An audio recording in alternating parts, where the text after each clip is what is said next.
I've been selling cars for a little over 5 years, and I've never had this many customers walk out on me. And in this video, I'm going to talk about why these customers walked out. I'm also going to show you other deals that I did and just explain what happened in the deal. If you like the video, like, comment, subscribe. I'm trying to get to 1,000 subscribers by the end of December. We are on track to hitting the goal, and it would help out the channel a lot. Enough said, we're gonna get right into the video. I just finished selling this 2019 Ford F-150 Raptor. It's got 60,000 miles. We sold it for $52,900. My customer is not taking delivery of it today, but we're gonna get it gassed up, and she's in finance signing all the paperwork. I'll explain why she's not taking delivery of it today. I forgot to record what happened with that Raptor deal. I was at the dealership, I was opening shift, and I was just waiting for the first up of the day, and this lady comes in a really nice Cadillac. She drives in and parks next to the new Raptors, and she's looking at them, and she's like, "Are these used?" And I tell her, "No, these are new." So she's like, "I saw that you had a pre-owned 2019 Raptor." And I said, "Yeah, we still have that one. I can pull it up for you." So I pulled it up for her. She basically told me that she's going through a divorce and she's going to lose the Raptor, so that's why she's here buying one, because she really likes them, but she doesn't need a brand new one, so she likes the price on the 19 Raptor. It's like 50 something grand. Really nice lady. She said she was putting 30 grand down. She was trying to be at like 300 a month. I told her she was going to be a little bit over that. Once we got down to numbers, she actually put 40 grand down. At 84 months, she was at like 300 and something a month. And when I did the credit app with her, I never encountered a situation like this. I was like, you know, what kind of income do you have coming in right now?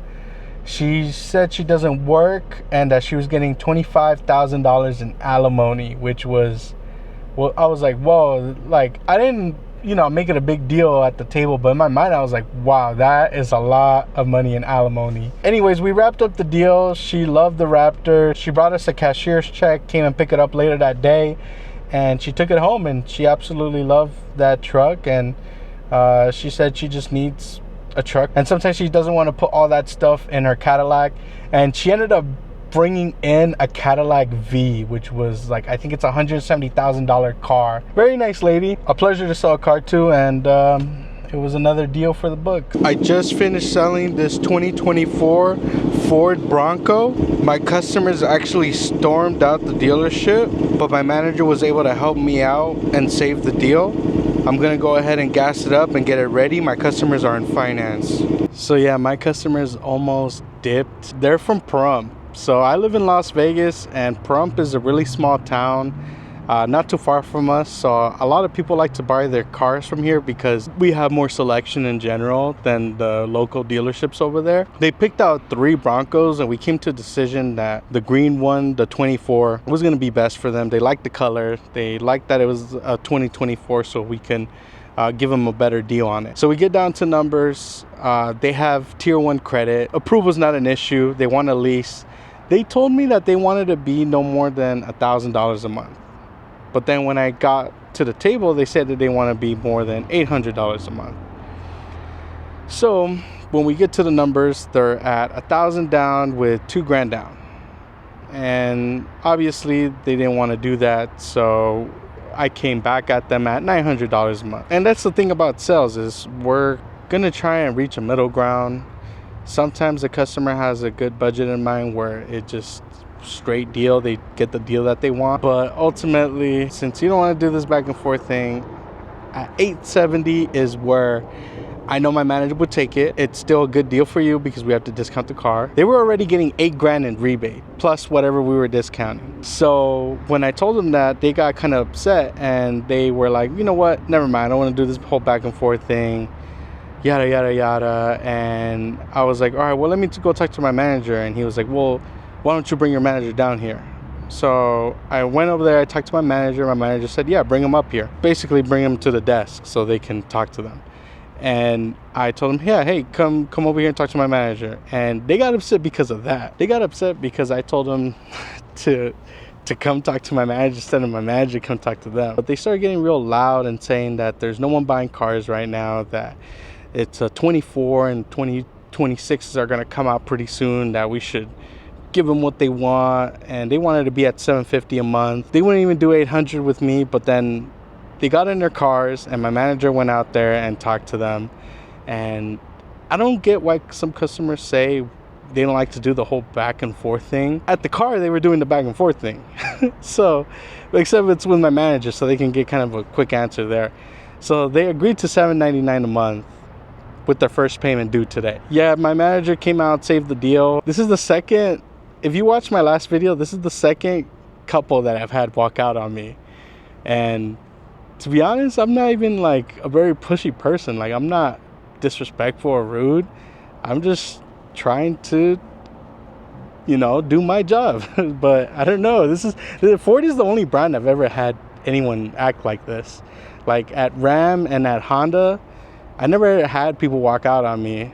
And yeah, I don't know. Oh man, I'm running into a headache this morning. So I had a customer yesterday that was looking at a Maverick. They had the opportunity to buy right then and there, but they said that they had to go to a Chevy store to check out a Colorado. Comparing a Maverick to a Colorado is going to be a pretty big price difference, and these customers were elderly, so they weren't trying to spend too much money. And I tried to explain to them that they could give you an amazing deal at Chevy, but you're still going to be over what we give you on the Maverick. But they insisted on going. The car yesterday got sold, and my manager gave me a stock number to this car over here. It's exactly the same as the other one, except it's a different color. The one that we were looking at is white, this one's gray, but it's sold. So I'm trying to figure out what car we can sell them. They're gonna be here in an hour, or probably like 30 minutes, somewhere around there, 30 minutes to an hour. But they should have bought yesterday. This is why when we're trying to push for a deal, it's, you know, I try not to be pushy, but when I'm pushing for a deal, it's because I know that either this car's gonna get sold, or, you know, they're gonna miss out on a good deal. And it's just, it is what it is. I'm gonna have to try and switch them over to a hybrid. Oh man, and I had this car sold. This was a ordered unit from a customer. It's a XLT all-wheel drive hybrid Maverick that my customer's not able to buy because they ended up getting sick with the virus. They got hospitalized, and they're kind of in between jobs, and he doesn't have a car payment. His car is paid off. It sucks for him, it sucks for us.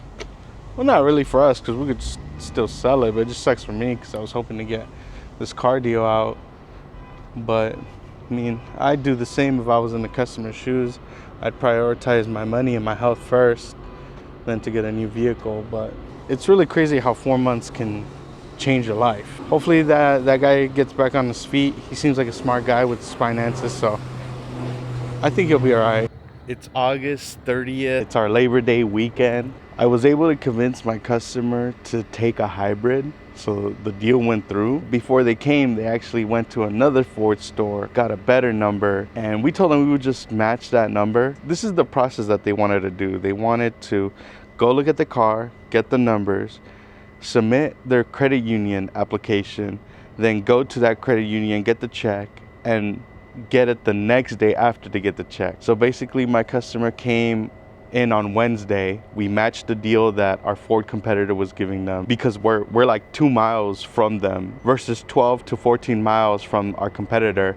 So, you know, they're elderly. They're not gonna want to drive 24 miles round trip. So we ended up matching the deal. I was able to get them in the hybrid vehicle, and yeah, they're pretty happy. They did shop us around, but at least I was still able to hold the deal, which was nice. The Maverick deal is definitely no-go. Understandably so. We're gonna refund him his deposit back. I'm just waiting for him to come in. And I have a deal later today at around 5 p.m. at a customer who bought a house, didn't know whether or not they could buy one. I told them I'm 90% sure that you can buy one because she has a key to her house. She's already living in it.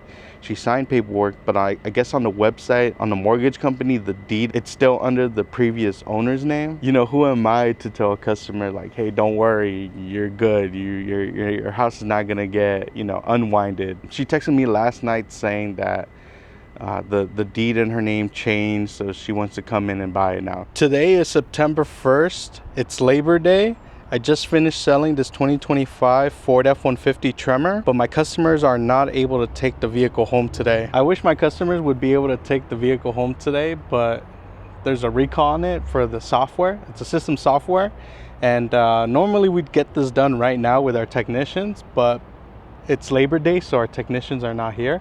And I let the customer know we already set up an appointment at 6 p.m. for them to come pick it up the next day. I'm just gonna go ahead and put it in the sold section just to keep it away from any potential accidents. Have it ready for the next day to put it in the wash and get ready for delivery. Before anyone says anything, I know that my hair looks crazy. It's been really windy. When it gets windy, my hair just gets frizzy, and there's nothing I can do unless I have a hat. It's been such a weird month. I've been selling cars since November of 2020. This is the most customers I've had walking out. Here's what happened. So I had a customer, he's a veteran. You could tell, like, you could tell there's some type of anxiety, whatever it might be, some conditions there. And I was doing my best to show him and educate him. He said his credit has never been this good.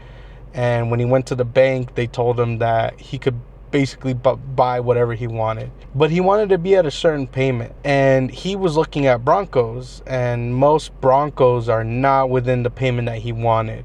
So I educated him. I was just saying, like, hey, for every $10,000 you finance, roughly you're going to be around $200 per $10,000 that you finance. So if you're looking at this car, you're probably looking at an $800 payment. If you're fine with that, I'll show you the car. I'll test drive you, everything. But I just want to let you know, and I don't want to show you something that's going to stretch your budget over. My customer decided to look at other options. He needed a truck or a Bronco. He volunteers for a search and rescue for animals. So he goes out, and sometimes he needs a place to put them, or I guess they use traps and things like that. So I tried to show him my most economical truck that I had, and I was trying to prepare him for a higher payment than what he wanted. Just because, when you want a 4x4 truck with not too many miles, a little bit newer, when you're looking for a truck with all those specifications, it's not gonna come super affordable as far as the payment goes. And he owed $8,000 on a Hyundai Elantra that was a 2015 with like 106,000 miles. So he was very flipped on his vehicle. I didn't find out about his trade until later. That was my fault because I didn't ask those questions beforehand. So when we got to the table, I was already prepping him to show him another SUV, something a little bit more affordable because of that negative equity. So he said he was open to it. When I went to my desk manager, I said, hey, I think I put this guy on too much car. I think he's financing too much, and his payment is going to be not where he wants it to be at. So he was kind of looking at other options that we might be able to put him in. And he said, you know what, let's just show him the payment. Does he like the truck? Yes, he loves the truck. Is this going to meet all his needs? Yes, it's going to meet all his needs. So my manager said, you know what, let's show him the payment and see what he's thinking. And let's see if we're close to this vehicle. If not, then we'll just switch him to another car, show him another car. So when I go and show him the numbers, he starts to freak out. He starts to get a little anxious, and he stands up and he's like, no, I can't do this. Like, I told you what I wanted to pay. And I was like, hey, calm down. Let me explain why the payment is not where it needs to be. He had $7,000 in negative equity.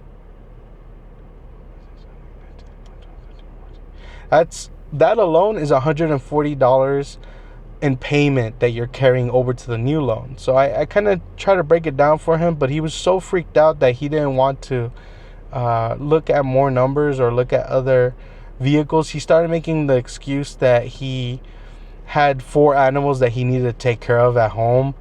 And I'm never gonna hold someone hostage. So obviously we gave him his keys and he was on his way, but he kind of just was done with us like that. I kind of had that feeling. That's why I kind of tried to prep him to show him another vehicle and told my sales manager. But it just sucks because I know that was a deal. I know I shouldn't have lost that deal. That should have been an easy peasy, here's the payment, boom, boom, bang, and wrap it up for him. But we live and learn, If you look at my other video, I've had like 3 customers. If you look at my other video over here, I have another customer I talk about that walked out on me. This is the most I've ever had from any manufacturers walking out on me, and yeah, it's been really weird. But if you watched all the way to the end, you like this video, subscribe. But if you got all the way to the end and you like the video, like, comment, subscribe. It'll help me out a lot.